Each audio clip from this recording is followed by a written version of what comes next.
The moment this guy transmigrates to a fantasy world, his own sister drives a sword straight through his heart. He thinks his older brother is stepping up to give him a healing potion, but it turns out to be concentrated acid. Their father rushes in to stop them, but then casually crushes his bones.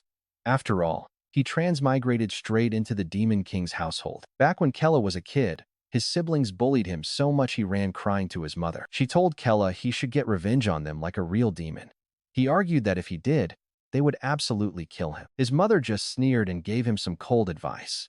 All you have to do is strike first, she told him. His father slaughtered 12 brothers just to become the great Demon King. The next second, she suddenly pulls a dagger from behind her back, stabs it deep into his chest, and tells him if someone wants to kill you, you must strike first to gain the upper hand like this. Opening his eyes the next morning, Kella realizes something.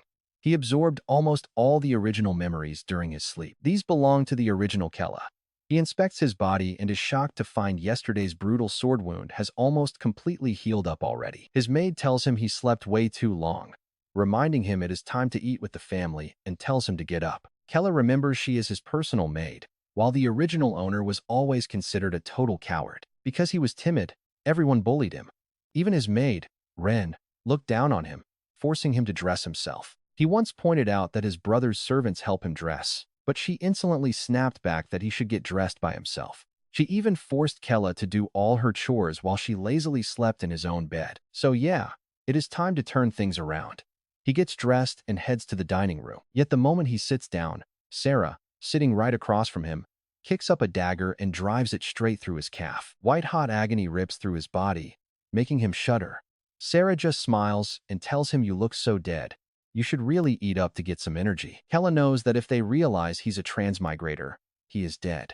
He grits his teeth and mutters, "I got it." He reluctantly starts eating the food placed in front of him, but the first bite makes his entire body go numb like an electric shock. Seeing his reaction, Tom sneers, "This soup was custom made just for you." Looking around the table, Kella makes up his mind. These psychopaths are absolute demons, not his family. And here is the kicker: this world is a game he used to play. Since he was its top map designer, there is absolutely no way he's going to let himself get pushed around in his own creation. Kella slowly picks up his soup bowl and splashes it right in Sarah's face, while yanking the dagger out of his leg to impale Tom's arm. Their father freezes mid-bite. Instantly, Kella stands up, flips the entire massive dining table over, and roars, "If it tastes this bad, then nobody eats." This sudden outburst completely stuns his siblings, leaving even the mighty Demon King staring at him in absolute shock. As he walks away, Kella thinks that felt incredibly satisfying. Sure, his father beat him within an inch of his life for the stunt, but thanks to Kella's cheat-like demonic regeneration, his body recovers and returns to normal in a flash. Talk about the perks of being the Demon King's son. Now he is eager to see how far this goes. Right then, Ren pops up to tell him his combat class is starting. Kella just glares back and coldly mutters, "I already know." He warns her to never order him around again, leaving the maid completely speechless with his newfound authority. According to his memories, this demonic combat class is actually one of the absolute worst nightmares the original Kella ever endured. During every single lesson, the other classmates would viciously torture the poor kid. These students are literal monsters. And Kella's siblings? Instead of stopping them, they actually egg them on to show no mercy. In reality, Kella was never weak, just far too soft-hearted. But now, it's time to unlock his true power. Once class starts, the instructor announces that Sarah and Tom are absent, then asks who sparred with who during the last session. A red-haired bully raises his hand and says that would be Kella and me. By the rules, we have our rematch today. Stepping onto the arena, Road cockily promises he will not beat Kella to death, as a pair of glowing daggers materialize in his hands. The crowd starts whispering, fully expecting the weak prince to get beaten half to death once again. They even jeer at Road to go easy and not make the little master cry, which only makes Road grin wider. Truth is, the original Kella's tragic past matches my own previous life. Always isolated and bullied, except Kella has the blood of the Demon King coursing through his veins. Feeling the massive pressure radiating from him, Road suddenly stumbles back 2 steps. The bully cannot comprehend how Kella suddenly possesses this much raw magical power. The entire crowd gasps in disbelief. Road tries to back away further, but finds himself completely paralyzed under Kella's sheer oppressive pressure. When Road looks up, a clenched fist is already inches from his face, slamming in with a devastating impact that shatters the ground. Slamming so hard the ground beneath him collapses into a giant crater. It happens so fast that most people cannot even process what just went down. Even the teacher standing right there is completely speechless. Ott lies there, his face completely mangled after taking that brutal strike. I walk right up to ask him what he just said, demanding to know who taught him to talk to the Demon King's son like that. Feeling my sheer power, he immediately starts begging for his life. I stand up and stare down at him with cold eyes, warning him to stay out of my way or his next beating will be his absolute last. Seeing me rise, the others scramble backward. Stepping up to the teacher, I pause and turn around, asking him why he is not continuing the class. Watching from the back, Jin is absolutely stunned. To her, it feels like I have transformed into a completely different person. Upstairs, the Demon King watches this whole scene unfold.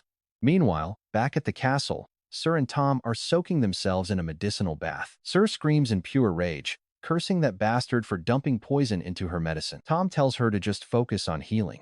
After all, they do not have Kella's insane regenerative powers. Sir refuses to accept it, wondering why only Kella got that ability. It looks like something about their little brother has shifted. When he flipped the table this morning, she noticed something happen for the first time in her life. Their father actually smiled. Hearing this makes Sir even more furious.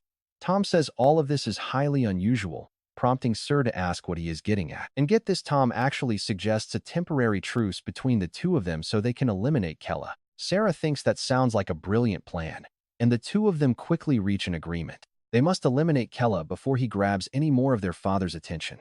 Meanwhile, back in the classroom, the teacher displays a projection and introduces the previous Supreme Demon King. Back then, that ruler was vastly stronger than anyone else, practically unmatched under the heavens. But he ultimately perished in a scheme orchestrated by the Heaven Guild. Ever since then, those despicable guild members have been gathering near our kingdom, with the massive Heaven Guild acting as their primary stronghold. Those bastards are preparing to launch an attack. So to help our current Demon King crush the enemy, the teacher demands that we all fully commit to our combat training classes. Hearing this, the entire class immediately shouts out in unison for the glory of the demons. After class, I sit on the wall thinking that I must find a way out of here fast. If I stay, they will probably end up playing me to death. Pondering for a bit, I ask Jin standing behind me if my father is heading out in 3 days. Once she confirms it, I point out that this castle has a weakness, but right now we do not have a single map. An architect could help us exploit the battlefield terrain, which is exactly what those guild bastards are already using. They are using the abandoned surrounding territories to launch strikes at us. So, I will make good use of the time before his next campaign to map out this entire region. That way, my father can completely wipe them all out. First, let us set a small goal, simply stepping foot outside this castle. But here is where things take a brutal turn the second I present the map. My father suddenly drives his hand straight through my chest, demanding to know what I am trying to show him. Suppressing the agonizing pain, I tell him the terrain outside the castle is highly unfavorable for our forces to fight. If we can alter it according to my design, we can completely turn the tide of this war. Hearing this, my father stares intently at the map in my hand before finally releasing me, demanding to know why I secretly established an office behind his back. I tell him that if I had bluntly offered to help, he would have refused, which is why I waited until it was finished. As the son of the great Demon King, I simply want to lend a hand in wiping out the guilds. After saying my piece, I silently stare back into my father's cold gaze, waiting for his response. Jin stands beside me, trembling in sheer terror as she wonders how on earth I have the guts to speak to the Demon King like that. My father ponders for a moment before asking how long I expect this to take, leaving me momentarily dazed by his response. He repeats the question, asking how many days I need to map the new terrain, so I quickly raise my hand, holding up 5 fingers. He points out the Heaven Guild will gather in 3 days, making this map completely useless by then. Coughing slightly, I clarify that it is not 5 days, but only 5 hours. Hearing that, my father quickly turns around with a look of pure disbelief. Holding up the map, I state that within 3 days, we can finish the construction before facing the Heaven Guild, so please let me command this project. Before leaving, my father actually agrees to my request. A faint smile even plays on his lips. But he also warns me that if this fails, he will rip both me and my map into bloody pieces. Once he finally leaves, I let out a deep sigh of relief. Suddenly, a surge of raw pain hits my chest, and the very next second, I cough up a massive amount of fresh blood. Jin looks on with a complicated expression, Shocked that I actually convinced the Demon King, I struggle to look up so she'll stop staring, asking her to take me to the infirmary quick. After some basic bandaging, I rush straight back to my office to draft the map. True to my word, the blueprint is finished in just 5 short hours. Immediately, the Demon King's army begins a massive construction project based on my drawings. Outside the construction zone, the mages set up an illusion magic circle at the designated spot. This way, enemies on the outside won't be able to detect what's happening within our territory. Honestly, it feels pretty amazing finding my old spark again, back when I was a custom map creator. Over at the Heaven Guild's camp, Guildmaster Hamison is completely shocked when he hears we are reshaping the surrounding terrain. His scouts report that the demon army has mobilized, using mages to cast illusions to deceive them, and they ask if they should launch an attack to stop the demons. Hamison says there's no need. It's far too late for those fools to do anything now. In 3 days, Taluya will arrive here with their strongest squad, the Talcan. Taluya actually started forming and training this elite force decades ago, and now, they are finally fully prepared. Hamison believes there's no way our demon forces can defeat an army they spent decades building, with just 3 days of prep. Demon King is doomed to fail. Meanwhile, a massive army is already marching straight toward the demon castle. Led by a man riding a wyvern shouting to overthrow the Demon King, the soldiers on the ground pick up their pace. A red-haired woman can't help but marvel, saying that the general's leadership is truly unbelievable. Just then, a low-ranking soldier approaches, calling her Siri, and asks if they will definitely defeat the Demon King this time. Siri laughs and says of course they will, since their Talcan squad is nothing like those normal guilds. Meanwhile, inside the demon castle, sitting on the throne, I realized that creating this map was definitely not just for show, but I can tell it's not perfect.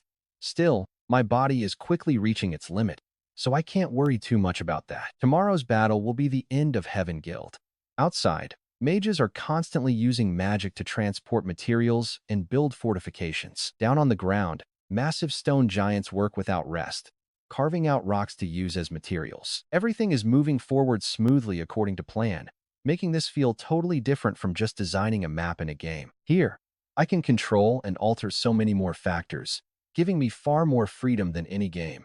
Now, all I can do is wait for tomorrow's clash. The next day, when Talcan arrives at the front lines, the guild members gather to give them a warm welcome. The leaders of both sides quickly complete a simple handover. Once they finish sharing information, an excited Hamison says they need to attack the demon castle right away. Kim fully agrees with his suggestion, but just as both sides start cheering, a tiny black dot suddenly appears right in the middle. Sensing immediate danger, Kim quickly leaps backward.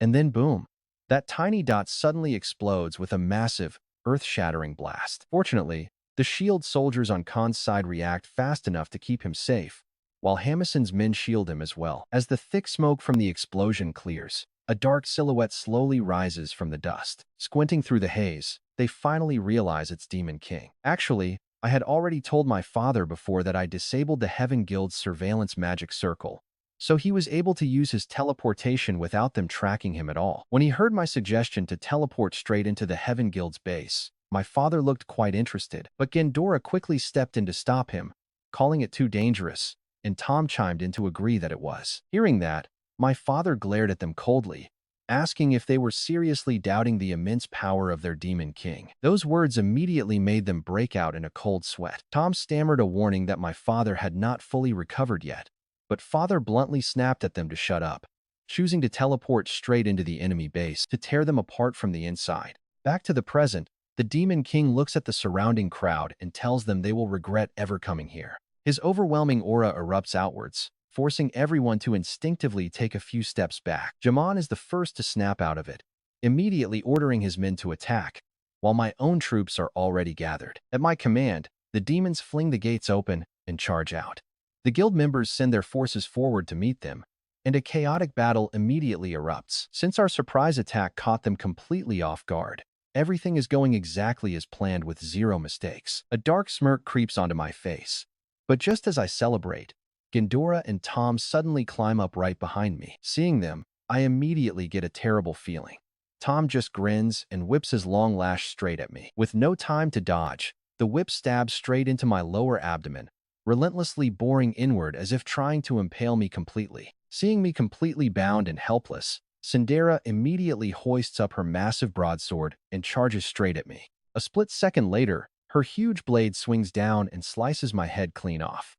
They assume no matter how insane my regeneration is, this time is a guaranteed death sentence. Meanwhile, my severed head flies high into the air, eyes wide. Absolute shock, watching my lifeless body crash to the ground and stop moving. The two of them immediately turn away to claim credit from the Demon King. Suddenly, Sindera whips out her hidden dagger and drives it straight toward Tom's neck. Luckily, Tom reacts fast enough to avoid his vitals. Seeing her sneak attack fail, Sindera just giggles and quickly leaps back to keep a safe distance between them. Tom stares at the weapon in her hand and gasps in shock that his mother's blade. We are strictly forbidden from touching it.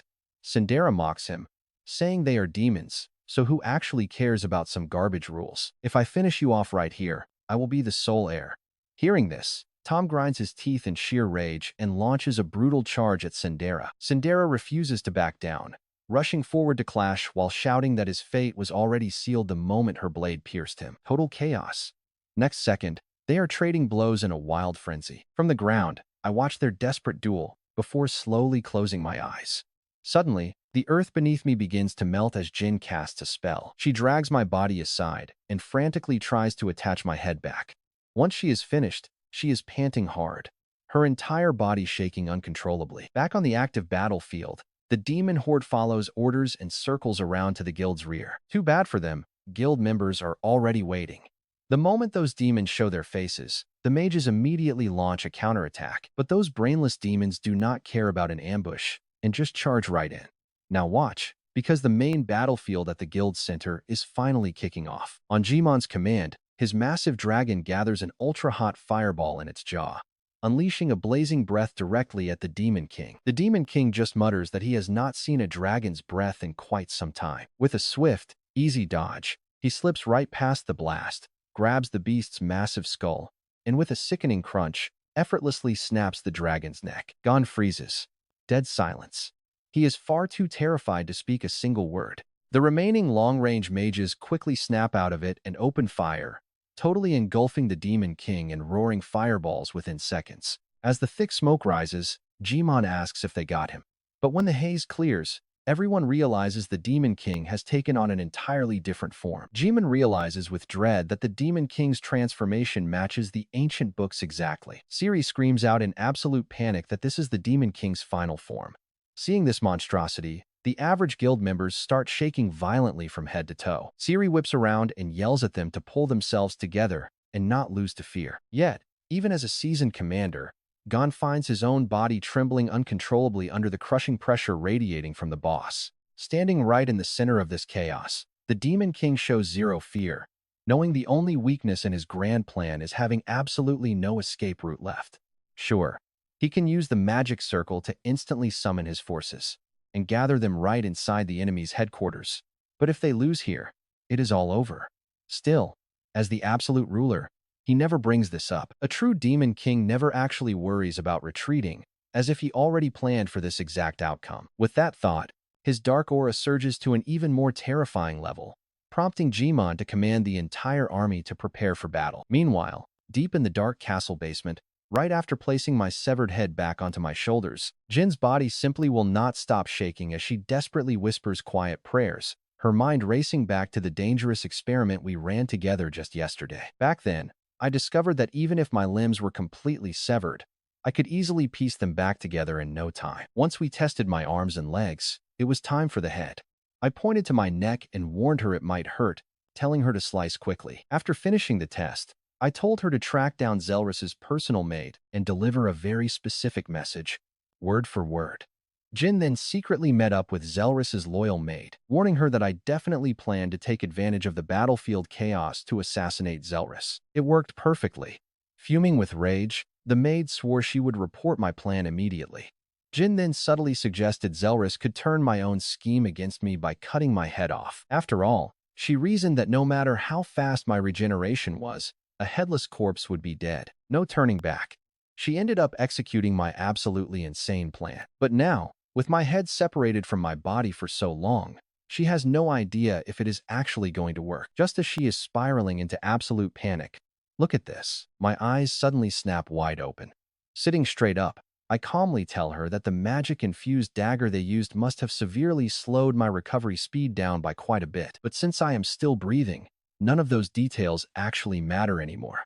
After all, everything is playing out exactly according to my master plan. The young man simply raises his hand to cast the most basic magic, completely shocking a demon who has lived for hundreds of years. All because in the battle that just ended, his head was literally severed by the enemy. Seeing this, the maid risked her life to steal his body and severed head out of there. As the son of the Demon King, my insane regeneration power allows me to wake up quickly. The very first thing I do upon waking up is cancel my master-servant contract with Jin. Watching my actions, Jin gets pretty confused. I turn to her and say, "You are completely free now." But surprisingly, instead of leaving, she runs over and throws her arms around me, sobbing that she belongs to me now and begging me to take her with me. But seeing her crying like that, I just push her away and walk straight out. As long as I step past that bright light ahead, I can finally escape the constant surveillance of the demon castle. But just when I am a single step away from freedom, Jin suddenly rushes in front of me, and 3 lightning bolts flash from within the light. Seeing this, Jin quickly raises her hands to cast a protective shield. Right after that, 3 masked figures emerge from the exit. Looking closely, they turn out to be guild members here to raid the Demon King's castle. It turns out they knew about this secret path all along. Talk about a perfect trap. The moment those 3 spot me, they launch an immediate attack without any hesitation. Jin steps forward again to block the strike, yelling for me to run. Worried, I ask what she is going to do. Jin replies that as my maid, her absolute top priority is protecting my safety. But I know very well she only knows a few basic defensive spells and has almost zero offensive magic. Seeing me stand there dazed, she screams at me to run, but I just slowly place my hand on her shoulder. With a sudden pull, I toss her behind me. Without Jin's shield blocking them, those lightning strikes immediately rain down on my body. Those guild members recognize me as Kyra, the son of the Demon King, whom they have heard is a total useless weakling. They think a mid-tier spell is enough for a coward. But as a reincarnator, I know the original Kyra was always incredibly timid, never using his power or showing his true strength to anyone in this world. So they have absolutely no clue how insanely strong I really am. Check this out. With that thought, I raise my hand and easily shatter their magic attack. Seeing this, Jin's whole perception of me is completely shattered. Even through his mask, I can feel that guild member's sheer shock. But I am not about to give him any time to react. Taking a fast leap forward, I pin him straight to the ground while he desperately tries to chant a higher tier spell. But the next second, I squeeze my hand, crushing his skull instantly. Seeing me end him in a single move, a heaven tier mage, she screams out, "Impossible." Once he is dead, I calmly stand back up and lock my gaze onto the remaining 2. They immediately back away in pure panic and unleash their most powerful high-tier magic directly at me. Their technique is called the Light Spear spell, which drains a terrifying amount of mana. So they are putting absolutely all of their hope into this single strike. Recognizing the attack, Jin desperately yells for me to fall back. But before she can even finish her warning, 2 light spears completely pierce my body, while another impales her shoulder. At this exact moment, I feel like my body cannot move a single inch. Jin turns back, shaking, and whispers, "I could not protect you. I am sorry." The guild member ahead finally sighs in relief seeing his attack land. Not wasting any time, one of them draws his sword to finish us off, but the guy behind suddenly stops him. He says, "Would it not be such a waste to just kill them?" With a wicked smirk, he walks over and lifts her chin. Jin instantly realizes his sick intentions and curses him out. Angered, the guy draws his sword and presses it to her throat, threatening to make her pay later, but deciding they should put an end to my life first. But just as he raises his sword to slice my head off, I suddenly feel a massive surge of magical energy fluctuating around us. In the blink of an eye, my father, the Demon King, manifests right before us. Seeing him, I urgently ask, "Is the battle on and the other side already over?" My father just tells me to listen very closely. He says that among his children, Sodera will do absolutely anything to claim the throne, with zero care for their demon kin, while Tom has no ambition to become the ruler. I cut him off, saying I do not care about them at all and only want to know how he managed to get here. Father explains that every generation of the Demon King has the ability to pass down their lifetime of magic to their bloodline before death. Hearing this, my eyes widen in shock. He continues, saying that despite our brief time together, He knows that I am the only one worthy of becoming the next Demon King. As he speaks, a sphere of pure dark magic begins to condense in his palm, which he gently presses directly against my chest. My father goes on, saying that even though it was only for a very brief moment, he could already tell that I am the perfect fit to become the next Demon King. While speaking, a dark magic sphere begins to form inside his palm, and he places that very orb right against my chest. With that final act, all of his phantoms slowly begin to fade away. At the exact same time, on the main battlefield of the guild base, the Demon King's severed head rolls onto the cold ground. Right next to it lies the corpse of the great general. The guild clearly paid a brutal price to take the Demon King down. They never imagined the Demon King would be this ridiculously strong, let alone teleporting straight into their territory to wage a solo war. Pure madness. Meanwhile, the moment I receive the final inheritance, I immediately shatter the light spear deep inside my chest, and the light spear pinning Jin down instantly dissolves into thin air right along with it. Those two guild members stand there utterly clueless as to why my magic power is suddenly skyrocketing. Feeling the rush of power coursing through my body, a dark smirk creeps onto my face. Now that Demon King Hior is dead, I have successfully claimed his legacy. My plan is officially a complete success. Riding the high of this ultimate victory, I slowly raise my hand. Instantly, a massive surge of magic power erupts from my body, several times stronger than anything before. Talk about a complete turnaround. Realizing they are completely outmatched, those two immediately spin around to run. But I am not giving them that chance. I charge straight at them. With a single strike, both of them are sent flying dozens of meters away, smashing into the wall and instantly knocking them cold. Even though I now possess Here's monstrous power, my current human body can barely handle the immense strain of it. But hey, at least I finally managed to escape from the Demon King's castle. I am finally, truly free. But before I can even take a few steps, a brilliant blue light suddenly wraps around my entire body. Jin takes one look and immediately recognizes it as teleportation magic. Feeling my own body start to fade, I desperately stretch my hand out to her. Without a single second thought, Jin leaps in to follow me. I brace myself as we are enveloped in the brilliant blue light flashing from the magic array. Looking around, we realize we have landed in a completely unfamiliar place, and Jin asks in utter shock how I even know teleportation magic. Plus, all of her physical injuries have completely healed up. I quickly explain that I was not the one who summoned that magic circle. It seems like a safety spell our father placed on us siblings, meaning we have probably been drifting in this teleportation dimension for 3 whole days. He did this so we could escape safely when his castle was destroyed, which means the old man was looking out for us. Hearing this, Jin realizes Demon King here has likely fallen, and she immediately vows to support me as the next ruler. Hearing that, I realize she has got it completely wrong because, frankly, I have absolutely zero interest in becoming the next Demon King. But considering I am currently running pretty short on allies, I decide to keep that little truth to myself for now. After walking a bit further, we spot a massive castle in the distance. The moment Jin sees this fortress, she freezes in her tracks, her pupils instantly shrinking in shock. Because she instantly recognizes this place, it is none other than the Magic Kingdom. You see, every mage they train is raised for one sole purpose: to slaughter demons. And right now, the entire city is throwing a massive festival to celebrate the Demon King's defeat. To avoid getting exposed, the Crimson Demon Jin immediately activates her transformation magic to hide her true form. I quickly follow suit and disguise my own appearance as well. Once we sneak inside the gates, I ask Jin to give me the rundown on this place. Jin explains that Aner is a small island nation nestled right on the eastern border of Tarua. They are blessed by a giant, mysterious hydra living in the nearby waters, which allowed their magic to develop at an absolute breakout pace. Because of this, they have bred countless powerful mages who have viewed demons as their ultimate sworn enemies for generations. Hearing her explanation, I cannot help but wonder why my father's teleportation array dumped us in such a ridiculously dangerous place. Jin urgently whispers for us to leave immediately.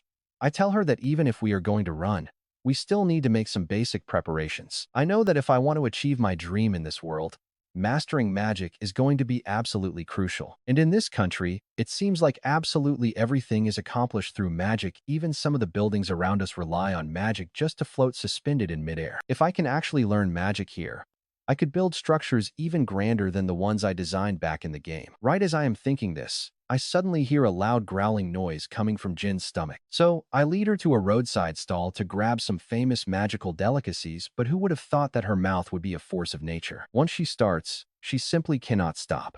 The second Jin lays eyes on any food, she has to try a bite of it. We eventually head into a tavern celebrating the Demon King's defeat, where a red-haired girl has booked the entire place, and seeing free wheat juice, we jump right in. The two of us happily join in, but after just a few cups, I feel my head spinning. When that red-haired girl locks eyes with us, she freezes for a second before slowly flashing a wicked, cunning smile. This guy is literally the Demon King's own son, holding world-shattering power, yet he slyly plotted his father's demise just to sneakily blend in with the human. Why?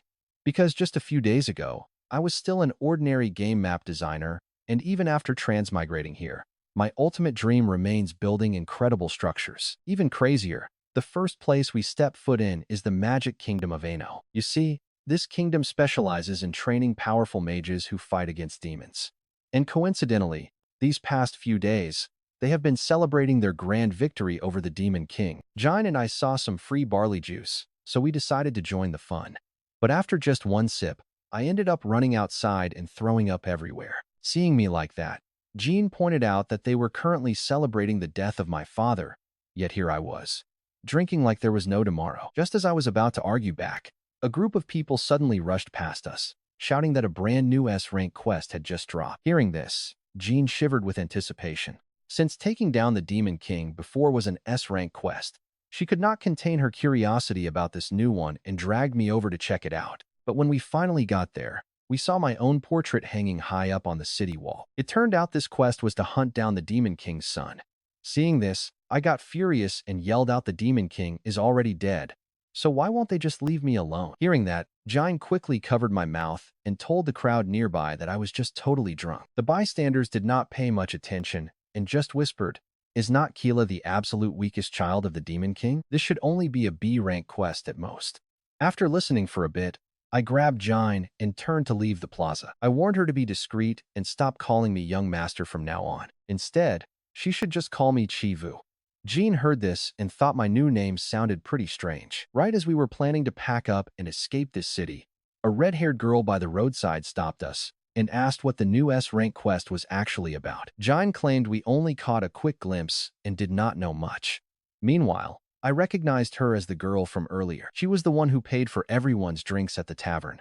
They called her the Hope of Anzer, so she was definitely no ordinary mage. Before I could even finish my thoughts, she suddenly pulled both Jean and me into a giant hug. She whispered that she had already noticed us back at the tavern, and even claimed our scent felt somehow bizarre. The moment she said those words, a cold sweat instantly broke out all over me. Jean was so terrified she nearly lost it. If our true identities were exposed here, we would absolutely be slaughtered by the local mages. Unexpectedly, she laughed and said we must be female guests who had not bathed in a long time, which was why we smelled a bit sour. Then, she invited us to her place to take a nice bath and grab a drink together. Hearing that, Jine and I finally let out a massive sigh of relief and forced ourselves to laugh along. That night, I soaked in the tub, staring at the treats. I cannot believe even the snacks here are created with magic. This place really lives up to its reputation. Is not this magical game-like world exactly what I have always dreamed of? Meanwhile, in a completely different room, Jean was suffering immensely. Because she was sharing a bath with Siri, she had to focus all her energy on keeping her disguise from breaking. Siri took one look at her and asked why she was looking so incredibly tense. If I did not know better, I would think you were some wanted demon. Jean laughed nervously, replying that there was no way. With that, Siri raised her hand, gathering a swirling mist in her palm, promising to use this special scent to help her relax. Jean recognized the scent in an absolute heartbeat. This was a terrifying, holy elemental fragrance. This is the single worst nightmare for any demon, because it drains their magical power. And once that is gone, their human disguise completely dissolves. In her head, she is screaming for someone to save her. Meanwhile, look at our main character just casually sipping delicious coffee. Left with no choice, Jean held her breath, refusing to inhale that deadly aroma. Right next to her, Siri started bragging about her battles in the war against the Demon King. As she kept leaning closer and closer, Jean reached her absolute breaking point. She suddenly stood up, told Siri to hold that thought, and used the bathroom as an excuse to scramble out of the tub and bolt. Watching her panic and run, Siri smiled softly to herself, whispering that it seemed she really did not like holy aura. When I finally stepped out, I ran into Jean waiting in the hallway. The second she saw me, She rushed over to warn me that her disguise had almost completely shattered and quickly explained everything that had just unfolded in the bath. She insisted that we needed to escape this dangerous place right away. Hearing her plea, I fell silent, thinking it over. But then, I decided to head back for one last quick soak before we left. Just then, Siri appeared, asking if we were already leaving. Giant spun around, stammering out a random excuse to slip away, but Siri cut in, asking if we really did not want to try their food. She asked if we wanted to taste their magical drinks and dishes, claiming they were 10,000 times better than normal sweets. Hearing this, my guard instantly went up, but I put on a smile and resolutely agreed to try them. Meanwhile, a group of powerful mages gathered just outside our lodging, with one of them asking if there was truly a demon lurking inside. Their leader replied that it was not just any demon, but the son of the Demon King himself, a once-in-a-lifetime opportunity they absolutely could not miss. In the living room, Siri brings us 2 glasses of water, claiming they are delicious holy water. But since the 2 of us are actually demons, we can only stare at the holy water in our hands, trembling with absolute fear. Siri mentioned she did all of this just to kill the Demon King.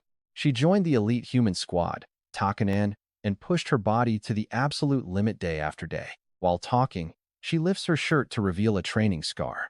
Staring at that 8-centimeter wide mark, both of us are completely frozen in shock. Then, with a gentle wipe of her hand, she reveals another deep scar running across her face. She tells us she is actually blind in one eye, leaving me completely baffled about what this woman is really trying to pull here. Siri explains she normally uses magic to hide it, so that every time she looks at the scar, she remembers the agony of that day. To eventually defeat the Demon King, they had to endure the most brutal, unforgiving training since they were kids. You could say she sacrificed her entire life just to hunt him down.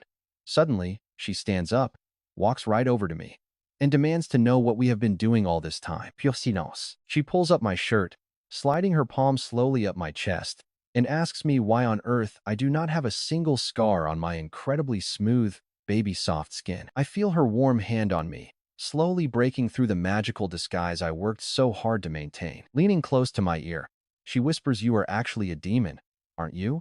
Hearing those words, cold sweat immediately pours down my back. And right here, things take a bizarre turn as a swarm of rats suddenly rushes out of the fireplace. And just like that, they transform into human mages. Seeing this unfold, both of us instantly realize we are in deep trouble. It looks like we fell right into this woman's trap today. Before we can even react, the mages surround us completely, but strangely, their leader yells over in her direction, "Siri, we finally found you, the demon who sneaked into our city." Hearing this, Siri does not panic at all. Instead, she steps up to shield us. That is when it hits me these mages are not here for us, and it seems like Siri is actually a demon too. Realizing her cover is blown, Siri stops hiding. She instantly releases her dark mana, summons her staff, and takes a step forward. Without hesitation, the mages launch a coordinated attack straight at Siri. But against a basic strike like this, she does not even bat an eye. As an elite mage of Takanan, she completely looks down on these low-level Anzur sorcerers. Raising her hand, she hurls a dark magic sphere that blows the entire room apart. The shockwave is so violent that even I, the heir to the Demon King, stumble back. Even after the blast fades, a dense, suffocating wave of demonic energy hangs heavily in the air. Jin steps in front of me to shield me, whispering I cannot believe how unbelievably powerful her magic is. Once the dust settles, I ask her why she protected us. She slowly turns around and reveals she is the daughter of Demon King Hyo, making her my older sister. I mean, how wild is this?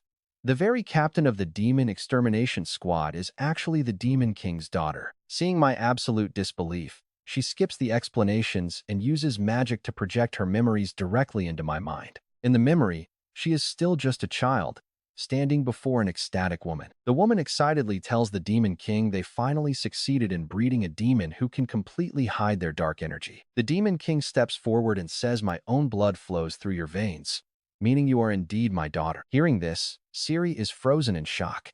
Since the very day she was born, she had been treated as nothing more than one of his countless lab rats. Every single day was filled with inhumane magical experiments.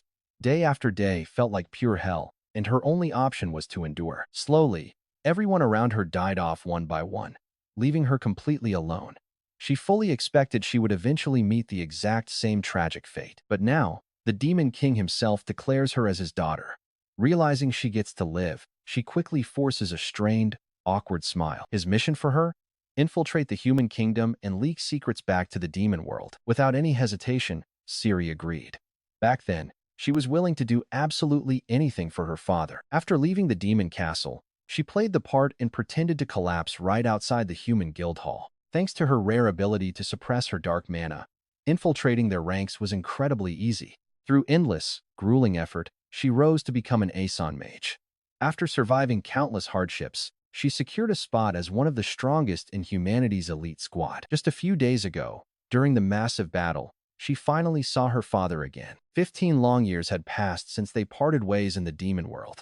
At that moment, she desperately wanted to run and hug him, but she simply couldn't because the war was still raging on. Her true mission was to secretly cast magic on her own teammates, limiting their moves and helping her father crush the human forces. She kept dreaming that once this final battle ended, she could finally go back to the demon castle and stay by her father's side. However, as the fight reached its climax, even the mighty Demon King could not hold off the entire guild alone and ended up gravely wounded. General G-Man slowly stands up, channeling every last ounce of magic in his body, unleashing his ultimate strike at the cost of burning his own life force. Seeing this, the Demon King doesn't hesitate for a second, condensing a massive magic sphere to defend himself. Too late. Sirius wanted to rush in and help, but those two immense magic forces had already collided, triggering a devastating explosion. And then, in that fleeting moment, she could almost hear her father's fading voice. The final order her father left her was simple: serve the next Demon King who ascends the throne. Right after that, she watched her father and Gon destroy each other in a deadly clash, and soon, human reinforcements arrived to clear the ruined battlefield. The citizens in the city cheered wildly, celebrating the end of a 1,000-year conflict with the defeated Demon King. But deep inside, Sirius felt nothing but profound loneliness, choosing to go into hiding in the city of Aeon, where she wanted a fresh start. She planned to wait to avenge her father, and reading Sirius's memories left Jean and me completely shocked. Escape? Not a chance.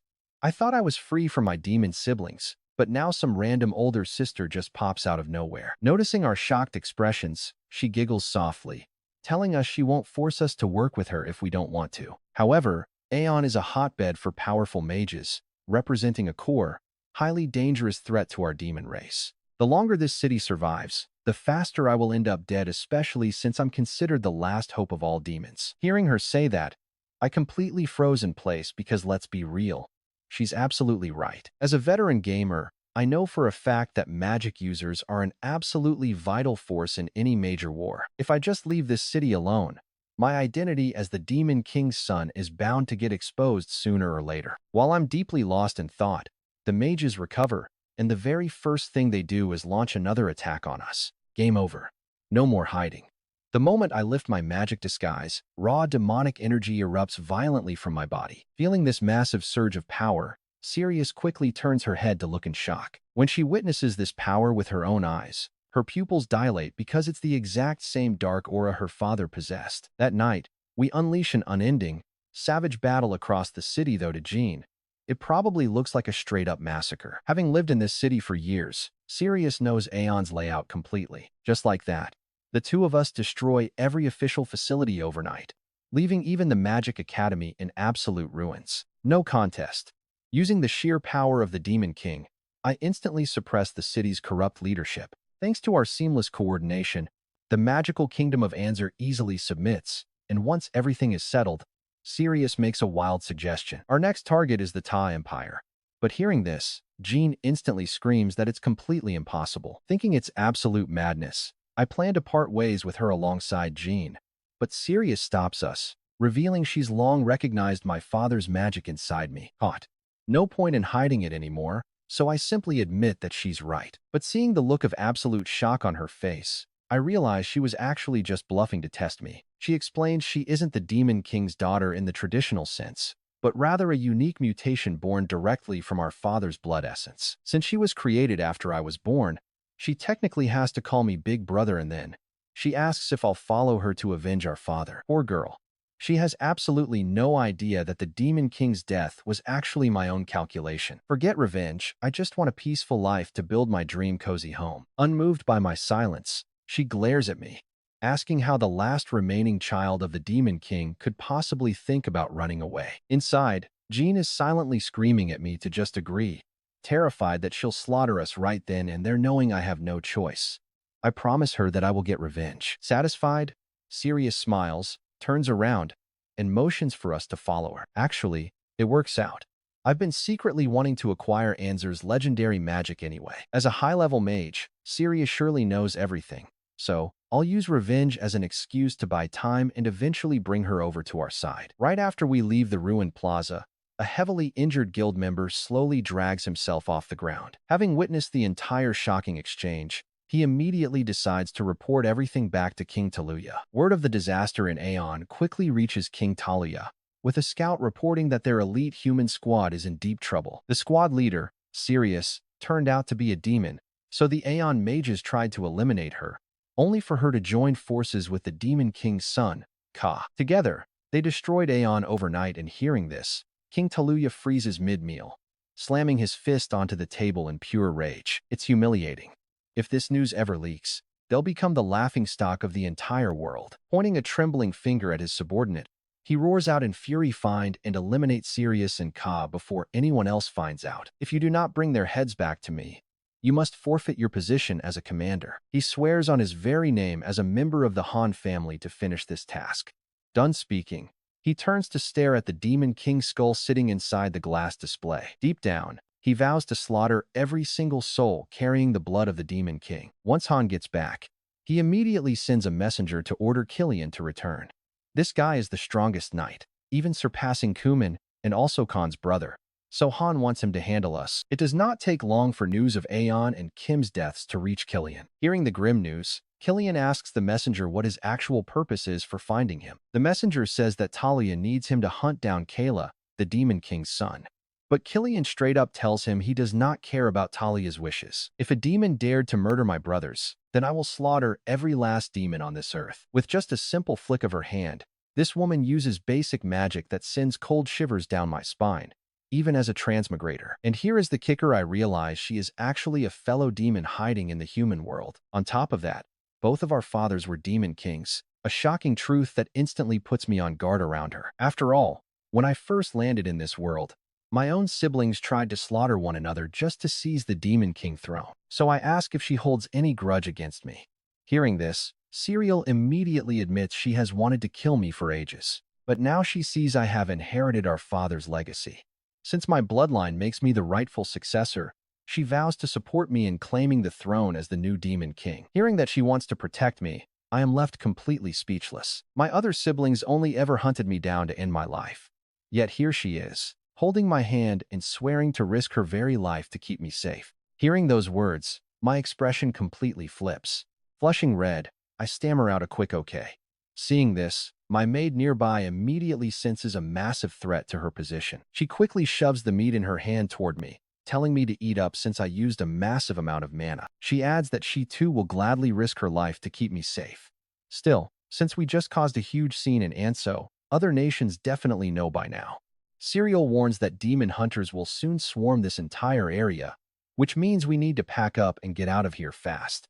Hearing that, I tell her it is fine. With just a bit of effort, I can handle things easily. I will build a secret fortress to hide in. Acting as a game architect, I direct Siriel to use her magic and transport the building materials. In no time, a cozy little wooden cabin stands fully built, hidden deep within the thick bushes. Sitting cross-legged on the dirt, I begin to quietly review everything I learned during that chaotic battle. Releasing that much magic completely drains my mana, so I need to rest. Siriel used even more, so she requires a lot longer to recover. By the next morning, both of us are pretty much back to full strength. Meanwhile, loud horns begin blaring throughout the Imperial City. Now check this out. King Talia himself has personally arrived to welcome the elite second squad of Takan. Leading this squad is none other than Killian. As they march into the city, one of his men asks from behind, "You seem way stronger than before, and if General Kuman were here to see this, he would definitely be thrilled." Suddenly, a blonde girl behind them snaps at Dida to watch his mouth. Dida turns around with a smirk, telling Audria that she has not changed one bit. Another squad member asks Killian if they really have to obey this sudden summons from the king. He feels that even ripping me to shreds would not satisfy his burning rage. Once the group enters the city, they gather right in front of the Demon King's skull. Staring at the skull behind the glass, Killian coldly mutters to himself, asking if this is the bastard who murdered his older brother, Kim. He turns to the woman beside him named Cutley, asking if her tracking spell will actually work when all they have is a severed head. Cutley replies that she can only give it a try before raising her hands to begin channeling her tracking magic. Once we are fully rested, Slayer suddenly shouts for us to head out and deal with the incoming second squad of Takan. Jin asks in confusion if there really is a second Takan squad out there. Slayer explains that they never actually expected the first squad to succeed in taking down the Demon King. To put it bluntly, that first squad was nothing more than guinea pigs used to test the Demon King power. The real backbone of Takan is the second squad, White Takan, and their current leader is actually the younger brother of Cumin. Even though he is the younger brother, Killian is significantly stronger than his sibling ever was. On top of that, every single member of that unit is insanely strong, to the point where even their commander Slayer does not know their true limit. Hearing this, Jin asks how they are supposed to infiltrate Takan under these conditions. Slayer explains that White Takan usually trains in isolation, so it will take some time for the kingdom to gather them all. That means we have to capture Dao first. He silently realizes that Dao is way bigger than Anzer. Trying to win with just the three of them is basically impossible. After thinking it over for a bit, he turns to Siri and speaks. Since they've already started hunting us, the White Talcan has probably been called back.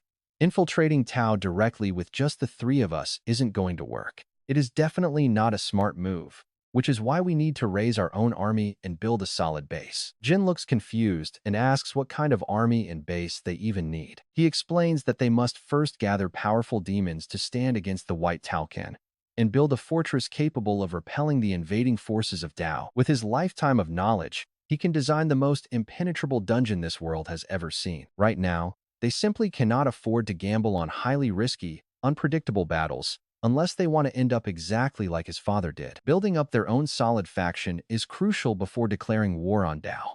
Hearing this, both of them immediately show support. Siri quickly mentions she knows a few potential recruits. Seeing how incredibly confident both of his companions look, he is actually left a bit speechless. They really seem to love his idea. But hey, at least this is his first real step toward making that big dream happen. Down the line, he will definitely build a world that belongs entirely to him. It is a grand blueprint that was completely impossible to build in his past life. With that in mind, he asks Siri if she knows anyone who knows this terrain well. Siri falls silent for a brief moment. Then, as if remembering something, she stands right up and tells him to follow her. During their journey to that destination, he starts learning various magic spells from Siri. Normal people would take ages to master magic, but thanks to the overwhelming demon lord power flowing inside him, he picks it up incredibly fast. 4 days later, they finally arrive. Jin looks around the empty, barren area and asks if anyone could actually survive out here. Siri replies that this place did not always look this desolate. It only became like this after Talcon arrived. Just as she says that, she senses a sudden movement behind a nearby boulder and coldly tells him to stay still. Out of nowhere, several dark figures leap from behind the rocks, raising their spears and thrusting them straight into Siri's shoulder. Siri remains completely calm, muttering that it seems these demons still have not heard of her reputation. Seeing this, Jin gasps in pure shock and prepares to charge.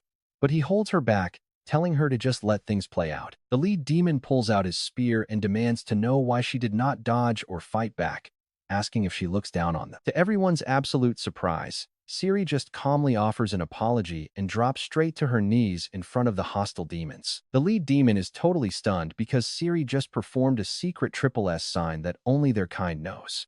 Noticing his obvious confusion, she tells him that she is a demon too. Everyone else just stares at her in complete, utter disbelief. They vividly remember Siri showing up here last time with Tan. Right then, he steps forward to vouch for her, while also revealing his true identity as the Demon Lord. Truth is, he does not even need to speak. They only have to feel the massive magic radiating from him to believe it. Their shock fades. Immediately, they bow, shouting their greetings to Prince Kella Surin. It's clear his status as heir is fully accepted. He receives their salute and glances aside. Peeking through a gap, he sees the hidden city of the Earth Demons. Although it looks pretty rundown, these Earth Demons are in incredibly good physical shape, and their buildings are solid. This gives him even more confidence to build his new army. Think about this. He is literally the Demon Lord's only son, but instead of conquering, the guy just wants to build houses all day. See, just a few days ago, he was still the absolute best dungeon architect in his favorite game. Who would have guessed a sudden accident would isekai him right into the game, right after the old demon lord got defeated? Now, heavily wanted by the entire human empire, he has to gather other demons and build a real army to defend himself, all while trying to keep his architect dreams alive. First stop, the Earth Demons. The moment they recognize him as the true heir, they immediately submit with deep respect. Stepping into their underground city, he looks around and finds it completely different from the Demon Lord's castle. The buildings here rely zero on magic, crafted purely from raw, natural stone.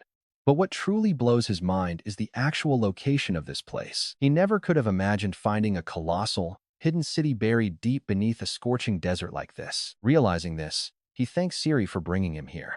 The raw craftsmanship of these earth demons is exactly what they need for the initial phase. Siri mentions between bites that there is a highly skilled warrior here worth recruiting, which immediately makes him curious about what kind of demon they are. She explains that Dao's elite human forces actually discovered this hidden city while marching toward the Demon Lord's castle. Back then, Jimin immediately ordered the slaughter of every single earth demon on sight. How could they ever stand a chance against a monster like Talcan? In no time, the city defensive line is completely shattered. Back then, Slayer was still an undercover commander in TAC and noticed a pretty buff earth demon standing up to shield the kids. Ganon closely watched him with deep curiosity and eventually asked for his name. He said his name was Douglas. He muttered the name under his breath, while a quite fierce Douglas prepared himself for an absolute battle to the death. An order for retreat was issued, pushing forward toward the Demon King castle. Seeing Douglas looking pretty confused, Slayer explained that his bravery just saved the entire tribe. Hearing her story, I instantly start getting pretty interested in this Douglas guy. An earth demon who actually fights is honestly way beyond my expectations. So I call the earth demon chief over, telling him I want to meet Douglas in person. The chief hears the name and quickly advises me to pick someone else, explaining that Douglas is incredibly stubborn. I tell him not to worry about that. Just take me to him right now. A bit later, we arrive at a blacksmith shop. But the second I ask him to join me, he flatly rejects me. He says even if I am the son of the great Demon King, he has no obligation to obey me. Hearing that, I ask him what if I use brute force to drag you away anyway. Douglas looks back at me, saying he would rather fight to the death.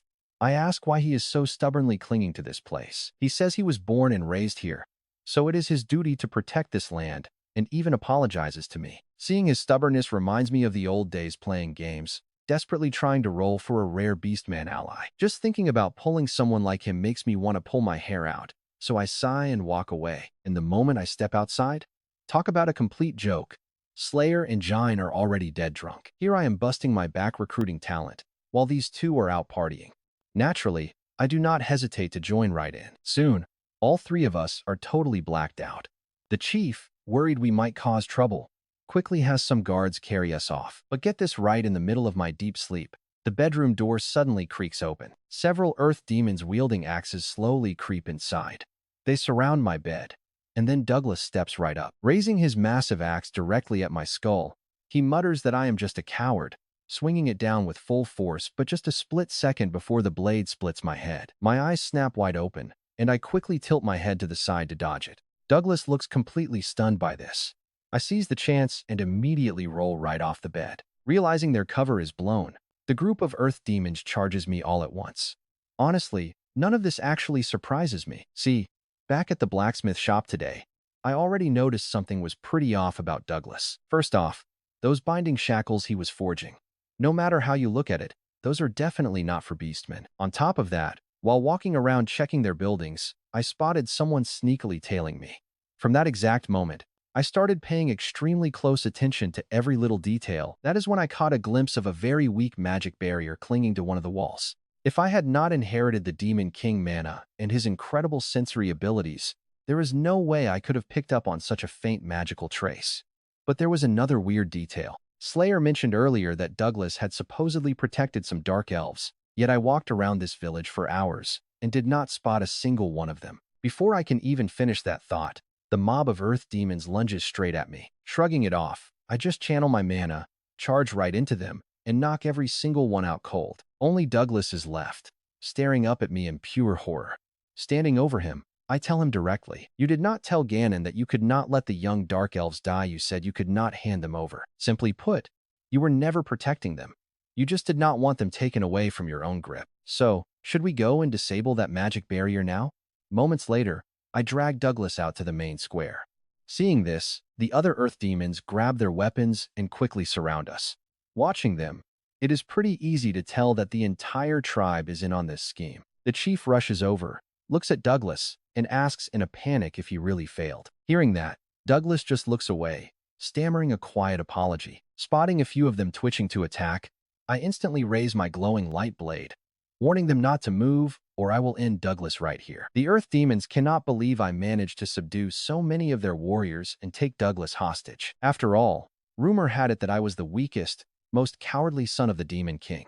Leaving the square behind, I drag him straight to the hidden barrier I found earlier. Facing my threat, a reluctant Douglas pulls out a glowing purple stone and slowly places it on top. The moment the stone touches the magic array, the wall before us slides open with a heavy scrape, revealing a pitch-black cave hidden behind it. Packed inside this cave are countless dark elves. Even though I braced myself beforehand, the sheer sight still catches me completely off guard. Their condition is way worse than I ever imagined.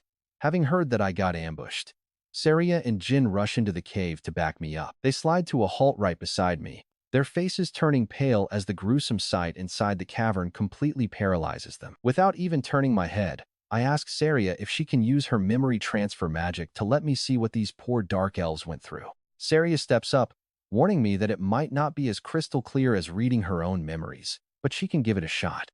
She raises her hand to cast the spell. Instantly, a chaotic flood of the dark elf's memories begins rushing violently directly into my head. Peering into her mind, I realize this place is nothing short of a living hell. Her mother was forced to breed and give birth to her in captivity.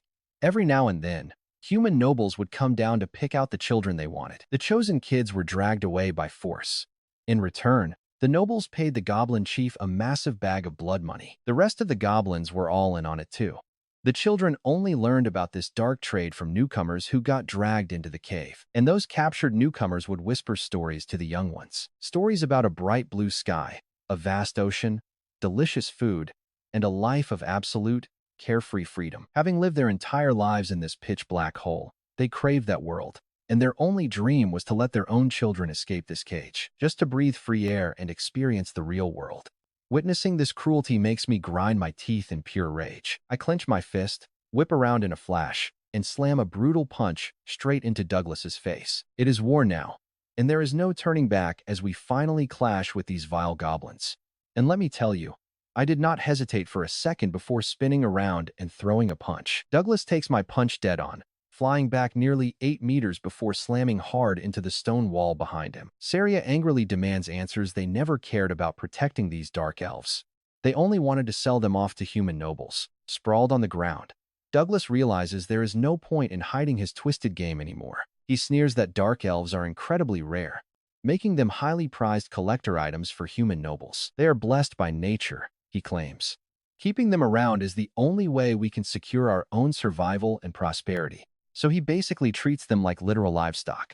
Disgusted by his words, Jin steps forward and screams at him for enslaving fellow demon races. Douglas struggles up and screams that the Demon King is dead, and this is the only way to survive human cruelty. His words trigger a memory of my past life, back when I was constantly oppressed and controlled by my own father. Yet these helpless children are suffering a pain far worse than mine. I cast aside all hesitation, calling Saria and Jin to my side, telling them it is time to finish the absolute slaughter G-Man left behind. Still burning with fury, they immediately agree.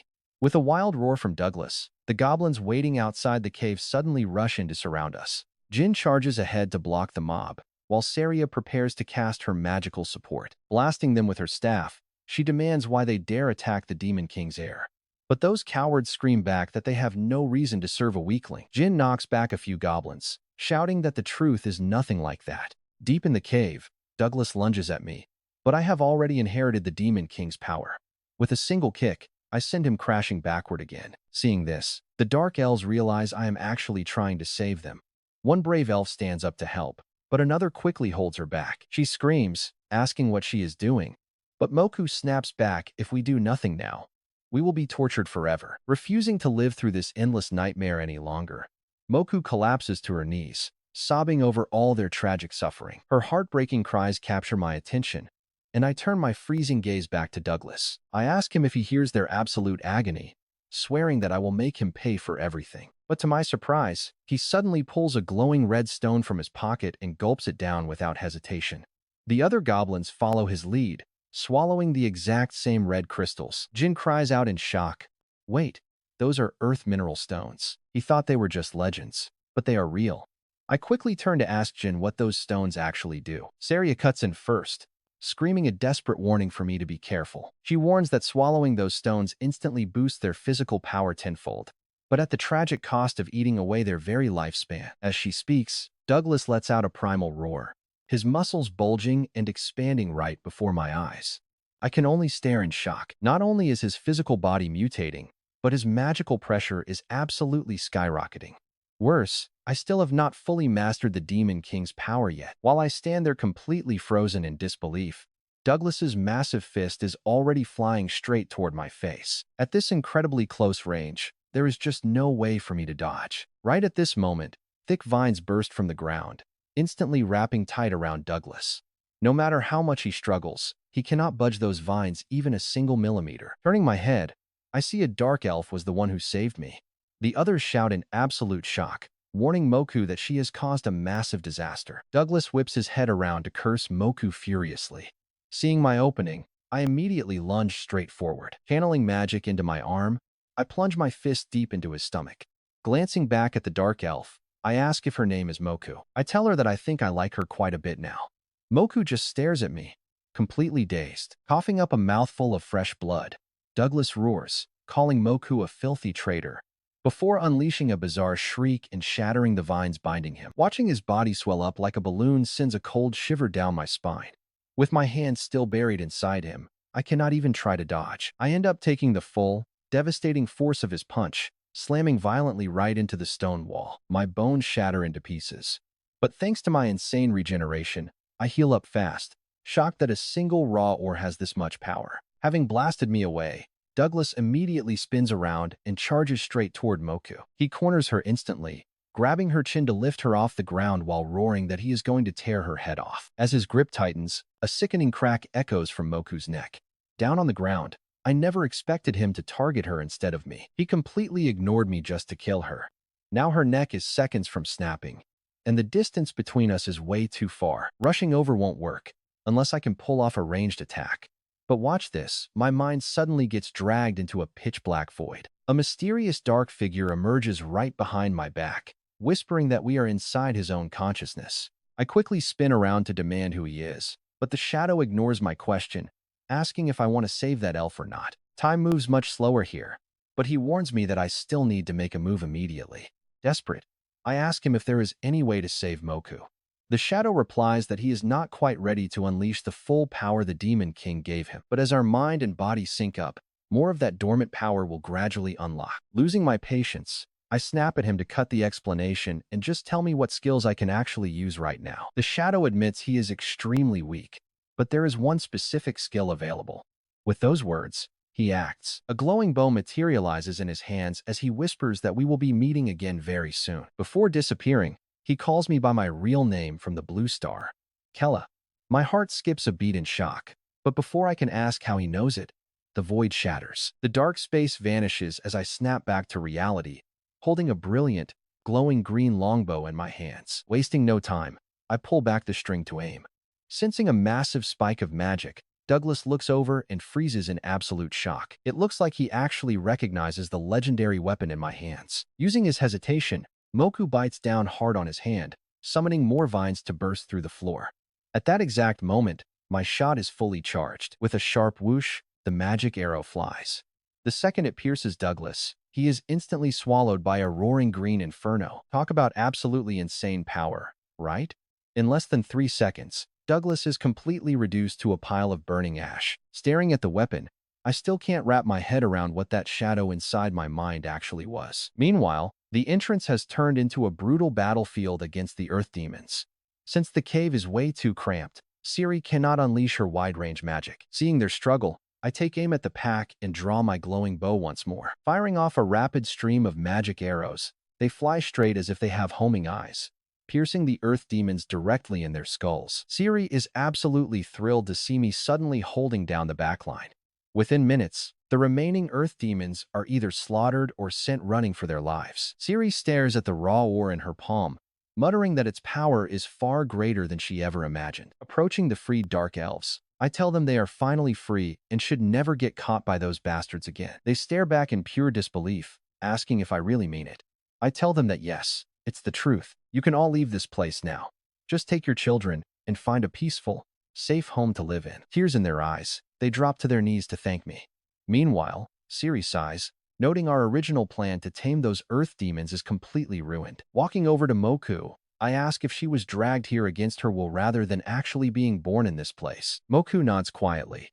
I gently follow up, asking if it is true that she does not have any family left alive. She bows her head with a soft yes.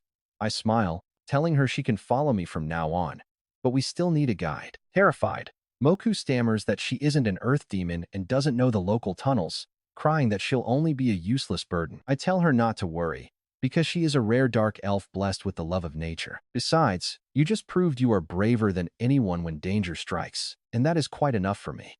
Saying this, I reach my hand out. Staring at my hand, Moku slips into her memories. She cannot even recall her parents' faces. After they abandoned her, the earth demons dragged her here. She truly thought she would rot in this dark pit forever until her final breath. But now, someone is standing right here, offering to take her away. Crying softly, she stammers out her question. Is she really allowed to follow me? I tell her she is not just following. We are walking this path together. And just like that, we handled those demons. After freeing the captured dark elves, our group pushes forward on the road. Before we even set off, Jin rushes over. She gets in Moku's face, aggressively warning the newcomer that she is the boss and demands total obedience. Time to move. Saying goodbye to those dark elves, we push forward on our journey. Ciri suggests locating a river first. Hearing this, Moku steps up to point the way, claiming her elf senses can smell water just over in that direction. Jin immediately butts in, acting pretty tough. You actually have some skills. Huh? Guess we have that in common. I ask Ciri why a river is so important. She explains that walking is way too slow, so we need to reach water and find something we can ride. Chiming in from the back, Jin suggests we should just catch a dragon. Ciri tells her to stop dreaming. Finding a unicorn would be lucky enough. After weighing our options, I decide to head toward the water source. Meanwhile, at a stream not very far from us, two beautiful unicorns are peacefully drinking. Suddenly, they sense something. And check this out, their heads snap up with pure terror in their eyes. Once they spot the oncoming threat, they do not hesitate for a second. They bolt.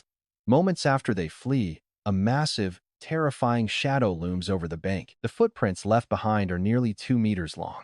This is no ordinary beast. It belongs to a legendary wyvern. We have absolutely no clue about this danger, still happily trekking toward the river. Along the way, Jin keeps shouting, demanding we catch a dragon. Right after we leave, a mysterious woman in a white cloak arrives at the ruined earth demon camp.